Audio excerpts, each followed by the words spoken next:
Eropa waktu itu. Bukan 1400 tahun yang lalu. Bukan 1400 tahun yang lalu. Ya, paling ratusan tahun yang lalu itu nggak mandi. Islam mewajibkan mandi minimal seminggu sekali bagi yang tidak nikah, betul ya? Minimal seminggu sekali bagi yang tidak nikah. Coba bayangkan bagi yang nikah kapan mandinya? Belum nikah. Yang tidak atau belum tidak itu bisa belum bisa sudah kan? Bisa kelewatan gitu. Maunya tidak nikah kan gitu. Ya. Tapi yang sudah nikah maka dia wajib mandi hampir setiap sebelum subuh. Coba kebayang enggak bahwa Islam merupakan pionir sekarang. Akibat mandi amalnya banyak. Dan ternyata pengobatan itu diawali dari makanan dan dari kebersihan, dari toharoh. Luar biasa sekali. Dan Islam tidak meninggalkan satu jengkal pun, bahasanya kalau satu jengkal terlalu jauh ya, satu jari, satu mili pun ya. Islam tidak meninggalkan satu mili pun permasalahan dunia ini yang tidak dibahas. Sehingga Bapak sekalian, kita tidak akan ketemu dengan masalah apapun dunia ini kecuali Islam menjadi solusi. Ya, meludah ada aturannya, ya, berjalan ada aturannya, betul kan? Sudah tuh aturan berjalan gimana? Ya, laki-laki tidak boleh berjalan di belakang perempuan. Nah, kita nggak bisa kan? Kita nggak bisa ya. Kadang kita ada perempuan kita nggak menyalip kan? Kita malah berjalan di belakangnya kan? Ya, ini dia aturan masing-masing. Berjalan, masuk kamar mandi ada aturannya, masuk tempat tidur ada aturannya. Nggak ada satupun perkara dunia ini yang tidak diatur dalam Islam. Dekat ada aturannya. Sehingga kemanapun kita bawa Islam. Dulu ketika saya awal-awal di HPA, ketika menyampaikan materi-materi tentang bisnis ini, ada orang mengatakan, orang mengaji mengatakan, Mas kalau mau dagang jangan membawa Islam. Ada nggak pernah pernyataan seperti itu kira-kira? Oh sering ya? Ini luar biasa nih kan? Ya, kalau dagang jangan bawa Islam. Kenapa? Karena dagang itu boleh kurangi timbangan, boleh menipu, boleh bohong, betul ya? Ya nggak boleh. Nah itu kalau tidak bawa Islam. Dalam konsep umumnya dagang itu wajar kalau kurangi timbangan. Maka dia bilang dagang jangan bawa Islam karena repot. Karena repot. Nah kita di sini akan berbicara dagang dengan membawa Islam. Jadi kalau dikatakan jenengan dagang kok begini, kok bawa Islam, ya kemanapun saya bawa Islam. Ya? Pakai dalil. Yes. Dalilnya apa? Oh pakai dalil.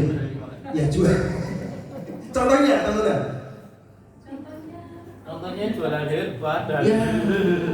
Contohnya jualan herba pakai dalil. Ya. Boleh pakai dalil, kalau tidak dalil tidak bohong. Tapi jualan harus pakai Islam. Kenapa? Kita tidak boleh overclaim. Ada orang Buddhism kemudian kita berikan kita punyanya cuma spirulina. Udah minum ini pasti sembuh. Overclaim enggak? Overclaim ya? Overclaim. Jadi berikan sesuai dengan apa? Berikan penjelasan sesuai dengan manfaat yang kita pahami supaya apa? Dagang kita tidak salah, dagang kita tidak mengandung horor dan lain sebagainya, dagang kita tidak menipu orang. Karena kita bicara bisnis dalam Islam itu luar biasa. Kenapa? Pebisnis dalam Islam itu dijamin masuk surga. Ingin atau ingin? Ingin ya? Pedagang dalam Islam itu dijamin masuk surga. Kenapa? Ujiannya berat, Bu. Ujiannya berat. Ya. Ada orang sakit ini, kita ngomong ini, tidak pernah testimoni, kita ngomong testimoni dulu, kita testimoni ada kesembuhan dan ini dan seterusnya. Padahal kita tidak tahu. Maka kejujuran ini adalah bisnis yang harus dikedepankan. Rezeki tidak akan hilang dengan kita jujur. Karena rezeki kita sudah dicatat oleh Allah Subhanahu wa taala, masing-masing tidak akan pernah bergeser. Betul. Dan kita hanya akan dimintai pertanggungjawaban pada proses yang kita lakukan. Supaya apapun kita semua rezekinya sudah ditentukan. Tapi ikhtiar